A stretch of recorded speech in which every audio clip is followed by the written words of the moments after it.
یہ وہ شخصیت ہے کہ اگر ہم اس کو محراب عبادت میں دیکھیں تو نور علی نور، اور اگر ہم ان کو سخاوت کے میدان میں دیکھیں تو سخی جو ہے وہ شرمندہ ہوتے نظر آتے ہیں۔ تو کن کن پہلوؤں پر، کن کن شخصیت کے پہلوؤں پر ہم گفتگو کریں امام علی علیہ السلام کی؟ اور امام علی علیہ السلام کا ایک قول جو کہ میرے دل کو بہت ٹچ کیا اور جس سے میں بہت افسردہ بھی ہوئی، کہ مولا علی نے کہا کہ میری تنہائی، میری حق پرستی نے، میرے حق نے مجھے بہت تنہا کر دیا۔ تو میں چاہوں گی کہ ہم آج گفتگو کریں امام علی علیہ السلام کی سیرت طیبہ کے حوالے سے کہ یہ کیا اوسم پرسنالٹی تھی، اور میں چاہوں گی کہ آپ اس کا ریفرنسز اگر قرآن کے حوالے سے دیں کہ قرآن میں امام علی علیہ السلام کی شان میں جو آیتیں نزول ہوئی ہیں ان کے حوالے سے، اور قرآن کی زبانی جو ہے امام کی جو ہے وہ فضیلت کو بیان کریں۔ بسم اللہ۔ اعوذ باللہ من الشیطان الرجیم، بسم اللہ الرحمن الرحیم، الحمد للہ رب العالمین، الصلاۃ والسلام علی اشرف الانبیاء والمرسلین وآلہ الطیبین الطاہرین المعصومین، بسم اللہ الرحمن الرحیم، ولا یعلم تأویلہ الا اللہ والراسخون فی العلم، صدق اللہ العلی العظیم۔ بہت بہت شکریہ نگہت زیدی صاحبہ، آپ نے آج کے پروگرام کے لیے مجھے مدعو کیا، اور یہ جو آج کا ٹاپک ہے کہ سرکار امام علی علیہ الصلوۃ والسلام، یہ اتنا بڑا ٹاپک ہے اور اتنا زیادہ اس پہ یہ محض ایک چھوٹا سا پروگرام اس کے لیے کافی نہیں ہے۔ تو بہرحال جس آیت کا میں نے انتخاب کیا آج کے گفتگو کے لیے وہ یہ کہ قرآن کی تعویل کو کوئی نہیں جانتا سوائے اللہ کے اور ان کے جو علم میں اترے ہوئے ہیں، جو راسخون فی العلم ہیں۔ بے شک، سبحان اللہ۔ تو ماشاءاللہ مولا امیر المومنین علی ابن ابی طالب علیہ الصلوۃ والسلام کی ذات کے کیا کہنے کہ قرآن مجید بھرا ہے آپ کی خصوصیت بیان کرنے میں، اور آپ کے متعلق بہت سی آیات سورہ مولا کی شان میں نازل ہوئے، یہاں تک کہ اہل سنت والجماعت نے بھی درج کیا کہ 300 سے زائد آیات علی بن ابی طالب علیہ السلام کی شان میں نازل ہوئی ہیں قرآن مجید میں، اور ہمارے مطابق تو 1000 سے زائد آیات ہیں، جو محض 6666 آیات میں سے 1000 آیات علی بن ابی طالب علیہ السلام کی شان میں نازل ہوئی۔ تو بہت بڑی شخصیت ہے مولا، اور ان میں سے اب میں سب کا تذکرہ تو نہیں کر سکوں گی، بہرحال مولا کی شخصیت پہ بھی تھوڑی سی گفتگو کریں گے۔ تو اس میں بہت ہی مشہور و معروف جو آیات ہیں، سورہ مائدہ کی آیت نمبر 55 ہے کہ جس میں مولا نے رکوع دی تھی، انما ولیکم اللہ ورسولہ والذین آمنوا الذین یقیمون الصلاۃ ویؤتون الزکاۃ وہم راکعون، کہ اللہ تمہارا ولی اور اس کا رسول تمہارا ولی، اور مومنوں میں سے وہ ولی جو رکوع کی حالت میں زکوٰۃ دیتے ہیں۔ اس کے علاوہ سورہ احزاب ہے جو آیت تطہیر کے لیے آیت نمبر 33 جس کا تذکرہ ہے، اس کے بھی مصداق ہیں علی ابن طالب علیہ الصلوۃ والسلام۔ آل عمران آیت نمبر 61 میں آیہ مباہلہ کا تذکرہ ہے کہ فمن حاجاک فیہ من بعد ما جاءک من العلم فقل تعالوا ندع ابناءنا وابناءکم ونساءنا ونساءکم وانفسنا وانفسکم، یعنی اگر یہ لوگ عیسیٰ کے بارے میں یا رسول آپ سے جھگڑا کریں تو آپ تو حقیقت حال جو ہے معلوم ہو ہی چکی ہے، ان سے کہیں بیٹوں کو لاتے ہیں، آپ اپنی بیٹوں کو لائیں، عورتوں کو لاتے ہیں۔ تو یہاں پہ اس آیت میں نساءنا کی جگہ رسول اسلام علی بن ابی طالب کو لے کر گئے ہیں کہ نفس رسول خود مولا کائنات ہیں۔ اور سورہ بقرہ کی آیت نمبر 23 ہے، اور اس کے علاوہ خود مولا کائنات سے جب پوچھا گیا مولا آپ کی شان میں اتنی زیادہ آیات نازل ہوئی ہیں، آپ کو اپنی شان میں نازل ہونے والی آیات میں سے کون سی سب سے زیادہ پسند ہے؟ تو مولا نے نہیں کہا کہ میں سوچ کے بتاؤں گا، اتنی زیادہ آیات ہیں، ٹھہر جاؤ کسی سے مشورہ کر لوں، پوچھ لوں، کل بتاؤں گا۔ سوال آیا فوراً جواب گیا کہ مجھے سورہ رعد کی سبحان اللہ آیت نمبر 43 بہت زیادہ پسند ہے، شان پہ نازل کہ جو آخری آیت ہے سورہ رعد کی کہ وَيَقُولُ الَّذِينَ اقْتَمُوا الصَّلَاةَ كَفَىٰ بِاللَّهِ شَهِيدًا بَيْنِي وَبَيْنَكُمْ وَمَنْ عِندَهُ عِلْمُ الْكِتَابِ، کہ اور کافر لوگ کہتے ہیں کہ آپ اللہ کے رسول نہیں ہیں تو کہہ دیجئے کہ میرا اور تمہارے درمیان خدا اور وہ شخص کافی ہے جس کے پاس پوری علم ہے. تو مولا فرماتے ہیں کہ یہ آیت مجھے اس لیے بہت زیادہ پسند ہے کہ اللہ سبحانہ و تعالیٰ نے رسول خدا کے شاہد ہونے کے لیے، ان کے گواہ کے لیے اپنے بعد میرا انتخاب کیا، اپنے نام کے ساتھ میرا نام کا تذکرہ کیا کہ وہ جس کے پاس پوری کتاب کا علم ہے. تو کیا کہنے مولا کائنات کے، ان کے اوصاف، ان کے تذکرے، ان کے فضائل قرآن مجید میں بھرے پڑے ہیں. اور لوگ اعتراض کرتے ہیں کہ علی مرتضیٰ کا نام قرآن مجید میں نہیں ہے. تو نام اس لیے پروردگار نے نہیں دیا تاکہ لوگ کوئی اور شخصیت نہ لے آئیں اسی نام کی اور لوگ دھوکہ نہ کھائیں. اور بہرحال لیکن ان میں وہ اوصاف نہیں تھے، تو لوگوں کو اس لیے بھی نام نہیں بتایا گیا تاکہ لوگ وہ اوصاف تلاش کریں کہ تاریخ میں وہ کون ہستی ہے کہ جن میں یہ سارے کیریکٹرسٹکس پائے جاتے ہیں، یہ سارے فضائل پائے جاتے ہیں. اور بہرحال علی مرتضیٰ کے علاوہ ہمیں اور کوئی شخصیت نصیب نہیں ہوتی کہ جو وہ سارے اوصاف. تو بہرحال مولا کی ہستی وہ ہیں کہ جنہوں نے سب سے پہلے کلمہ طیبہ کی تصدیق کی تھی، اور اسی لیے رسول اسلام نے پھر آپ کا جو کلمہ ہے وہ سب سے مرتضیٰ نے لا الہ الا اللہ محمد رسول اللہ، تو اس کے جواب میں علی ولی اللہ جو ہے وہ رسول اسلام نے کہا تھا. تو جو ساری امت مسلمہ کلمہ پڑھتی ہے وہ علی مرتضیٰ کی سنت ہے، جو شیعہ نے حیدر کرار کلمہ پڑھتے ہیں وہ دراصل رسول اسلام کی سنت ہے. بہت خوبصورت ڈیفینیشن، ماشاءاللہ ماشاءاللہ. تو علی مرتضیٰ کا مقام بہت زیادہ ہے. بہرحال مولا کے متعلق میں کیا کروں، اور یہ یہاں پہ میں تذکرہ کرنا چاہتی ہوں کیونکہ مولا کی شہادت کے ایام ہیں. تو ان کی زندگی سے متعلق جو سب سے اچھی چیز مجھے سمجھ آئی وہ ہے مولا کی وصیت. اور وصیت دراصل انسان کا وہ پیغام ہوتا ہے جو اپنے بعد جو دنیا میں پیچھے جو افراد رہ جاتے ہیں اور گھر والے اور پسماندگان، دوست، بیٹے، سب، تو ان سب کے لیے انسان چھوڑتا ہے. لیکن اگر کوئی بہت بڑی شخصیت ہو جیسے نبی یا امام ہو تو بہرحال ان کی وصیت جو ہے وہ قرآن میں بھی بہرحال وصیت کا تذکرہ جو ہے وہ کتبہ سے کیا گیا ہے. اور نبی امام کی جو وصیت ہے اس کی تاکید یہ اس لیے بھی وہ ان کے جو لائف لیسنز ہوتے ہیں کہ انہوں نے زندگی کیسے گزاری ہے، ان کی پوری زندگی کی سمری ہوتی ہے وصیت. تو مولا کی زندگی کو سمجھنے کے لیے ہمیں اتنا ہی کافی ہے کہ ہم ان کی وصیت کو دیکھ لیں. جو کچھ مولا نے فرمایا، جو رہنما اصول ہمارے لیے چھوڑے، وہ وصیت ان کی اولاد کے لیے نہیں تھی، وہ ہمارے لیے تھی. اور مولا نے بہت ہی الفاظ میں جلدی سے گزر جاؤں اس مرحلے سے کہ میں چاہوں گی کہ 21 رمضان المبارک. جی بالکل بالکل، تاکہ اس سے بھی ہماری رہنمائی ہو جائے اور ہم جو ہے اپنے آپ کو جو ہے وہ سوچیں، تھوڑا تفکر کریں، تدبر کریں کہ کیا مولا نے وصیت جو ہے وہ ہمارے لیے چھوڑی ہے. جی بسم اللہ. کیونکہ میں سوچ رہی تھی کہ مولا کے فضائل اگر بیان کرنے لگوں گی تو پھر سارا اس طرح سے وقت ہی نکل جائے گا، تو بہتر ہے کہ مولا کی بس وصیت دیکھ لیں، اسی سے ہمیں سمجھ آ جائے گا کہ مولا کی زندگی کیسی رہی. اور جیسے کہ آپ نے فرمایا مولا کے فضائل کے لیے، تو ہم جیسے لوگ کہاں اگر جن و انس دونوں مل کر بھی مولا کی جو ہے وہ ثنا مناقب بیان کرے اور پورے درخت جو ہے عالم کے قلم بن جائے اور دریا سیاہی بن جائے، پھر بھی امام کی جو ہے وہ ہم ثنا خوانی نہیں کر سکتے، ان کی ہم شان بیان نہیں کر سکتے. تو جی میں چاہوں گی کہ آپ وصیت پہ، کیونکہ ہمارا مقصد ہی یہی ہوتا ہے کہ ہم اپنی اصلاح فرمائیں، معصومین کی تعلیمات سے ہم اپنی اصلاح فرمائیں، ہم دیکھیں کہ ہم کس نہج پہ کھڑے ہوئے ہیں اور ہم اپنے آپ کو کس طرح خدا کا بہترین عبد اور خدا کا بہترین جو ہے وہ بندہ بنا سکتے ہیں. تو بسم اللہ کیجئے. جی تو وصیت میں مولا یہ فرما رہے ہیں کہ تقوی سے دور نہ ہونا، دنیا سے دل نہ لگانا. اللہ اکبر، یہ پہلا جملہ ہی کتنا خوبصورت ہے کہ جو دنیا سے دل لگا لیتا ہے وہ دنیا ہی کا ہو جاتا ہے. مال سے محبت، اولاد سے محبت، گھر بار سے محبت. اسی لیے مولا فرماتے ہیں تقوی اختیار کرنا تاکہ دنیا سے جاتے ہوئے تکلیف نہ ہو. پھر فرماتے ہیں ہمیشہ حق بات کہنا. اب اس بات سے ہمیں یاد آتا ہے رسول اسلام کی حدیث ہے کہ حق تو علی کے ساتھ ہے.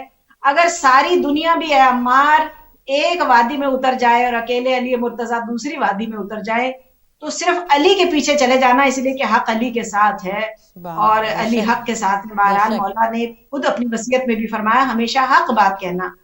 اور پھر فرماتے ہیں ظالمین سے دور رہنا اور مظلوم کے حامی رہنا. اور امام حسین علیہ السلام فرماتے ہیں کہ ظالم اور مظلوم دونوں ہی